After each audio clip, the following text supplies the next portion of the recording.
Google, Facebook, Apple, Microsoft are all moving ahead at a great speed in improving this artificial intelligence software. So it's very exciting. Software is going to solve that, where it'll look at all the new information and present to you, knowing about your interests, what would be most valuable. So making us more efficient. We're focusing on what we've talked about on autonomous systems. And we sort of see it as the mother of all AI projects. So autonomy is something that's incredibly exciting for us. We'll see where it takes us. Wouldn't it be wonderful if someday we got to the point where there were robots every place, they were running farms, they were running Apple, they were running Berkshire Hathaway, and all you had to do was one person could punch a button at the start of every morning, and all the goods and services that we're getting now would be turned out by robots. It is seeping into our lives in all sorts of ways that we just don't notice. We're just getting better and better at it, and we're seeing that happen in every aspect of our lives, from medicine to transportation to how electricity is distributed. And it promises to create a vastly more productive and efficient economy.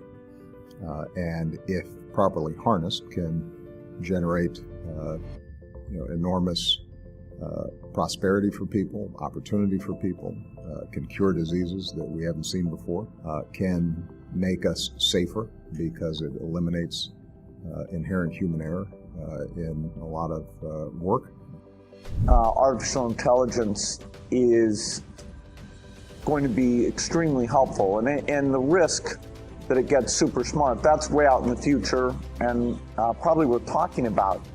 But now what we're seeing is that for the first time, computers can see as well as humans. That's pretty incredible. NHTSA did a study on Tesla's Autopilot version 1, which is relatively primitive, and found that it was a 45% reduction in highway accidents.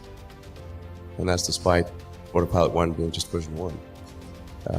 Version 2, I think, will be at least 2 or 3 times better. That's the current version that's running right now. So the rate of improvement is really dramatic. We have to figure out some way to ensure that the advent of digital superintelligence is one which is symbiotic with humanity. AI is probably the most important thing humanity has ever worked on. Now, I think of it as something more profound than electricity or fire. And anytime you work with technology, you need to learn to harness the benefits and while minimizing the downsides. Stepping back, when you think about a lot of problems in the world today, it's because we typically have a constraint on resources. AI, for the first time, I think over time, offers a different construct.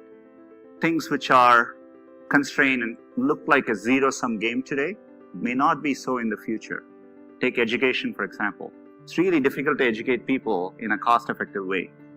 AI may fundamentally change that equation.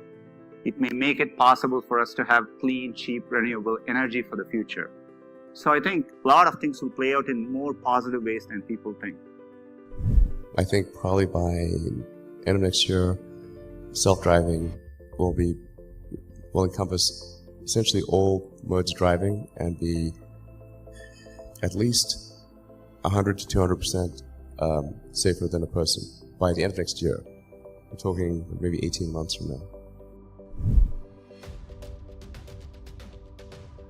The idea that there's going to be a general AI overlord that subjugates us or kills us all, I think is not something to worry about. I think that is overhyped. First of all, we don't know, we're nowhere close to knowing how to build a general AI, something that could set its own objectives.